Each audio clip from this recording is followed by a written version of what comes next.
역사 속 인물 붓다에 대해 아마 한 번쯤은 이런 질문 던져보셨을 거예요. 정말 모든 걸 다 아는 그런 신적인 존재였을까? 하고 말이죠. 오늘 이 오래된 미스터리에 대한 아주 흥미로운 답을 함께 찾아보려고 합니다. 붓다는 걷거나 서 있거나 잘 때나 깨어 있을 때나 언제나 모든 걸 알고 본다. 이런 소문이 수세기 동안이나 이어져 왔어요. 이게 과연 사실일까요?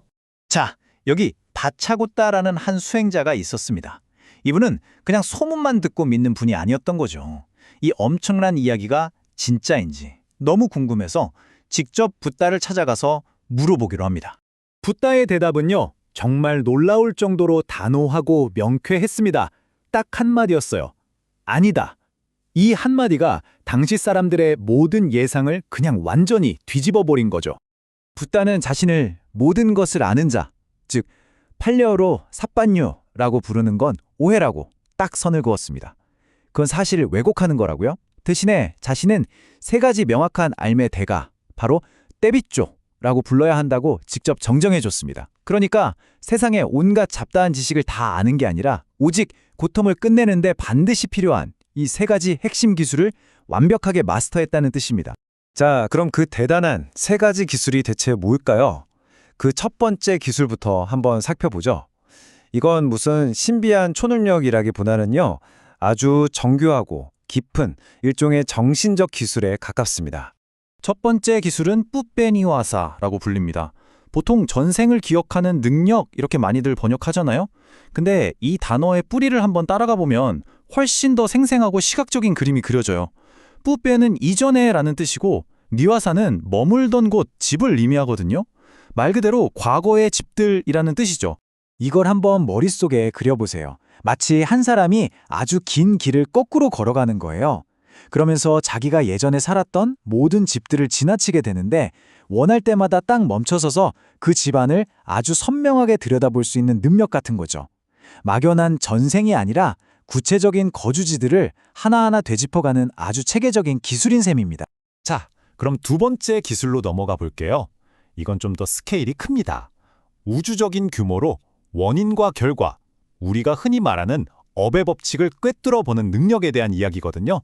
두 번째 기술은 뒷배나 차쿠나, 우리말로 하면 신성한 눈입니다.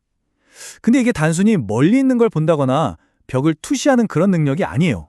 이건 업, 즉 카르마가 어떻게 작동하는지를 이해하기 위해 특별히 만들어진 고성능 기술이라고 생각하시면 돼요.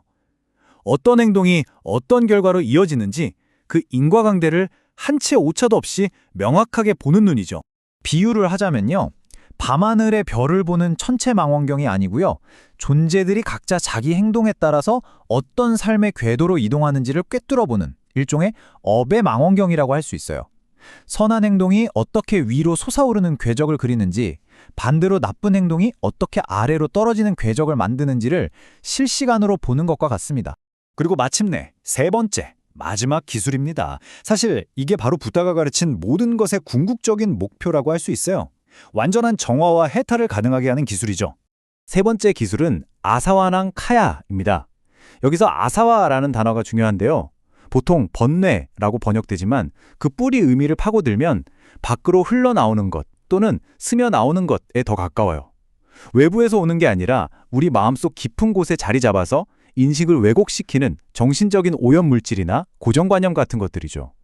그리고 카야는 이것들을 완전히 파괴해서 말려버린다는 뜻입니다. 이 기술을 완성한 마음은 어떤 상태일까요? 바로 이 이미지와 같습니다. 완벽하게 맑고 투명한 수정 구슬 같아서 어떤 오염물질이 다가와도 전혀 달라붙지를 못해요. 그냥 쓱 미끄러져서 튕겨나가 버리는 상태. 외부의 그 어떤 자극에도 마음이 오염되지 않는 그야말로 뚫을 수 없는 순수함 그 자체인 거죠. 자, 그런데 붓다는 왜 모든 것을 아는 자와 세 가지 기술의 대가, 이 차이를 잃기까지 중요하게 생각했을까요? 그게 그거 아닌가 싶을 수도 있잖아요. 그 결정적인 이유가 이제 곧 밝혀집니다.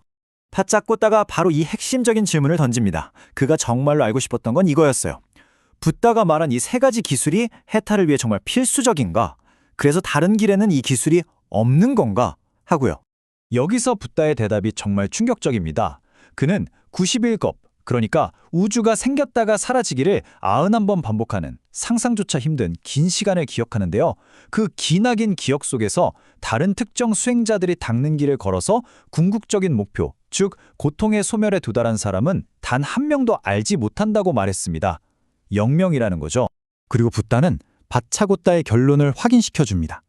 이 세 가지 특별한 기술이 없다면 다른 길들은 진정한 해탈을 이룰 방법이 텅 비어있다, 즉 순얌 상태라고 선언합니다. 여기서 텅 비어있다는 건 어떤 철학적인 공허함을 말하는 게 아니에요. 이건 아주 실용적인 의미입니다. 목적지에 가야 하는데 필요한 핵심 도구가 결정적으로 빠져있다는 뜻이죠. 결국 핵심은 이 질문으로 돌아옵니다. 붓다가 말하는 진정한 지혜는 세상의 온갖 잡다한 정보를 다 아는 게 아니었던 거죠. 고통을 끝내기 위해 반드시 필요한 세 가지 핵심 기술, 과거의 원인을 보고 현재의 인과를 꿰뚫고 미래의 오염 가능성을 원천 차단하는 기술, 이것을 완벽하게 마스터하는 것이었습니다.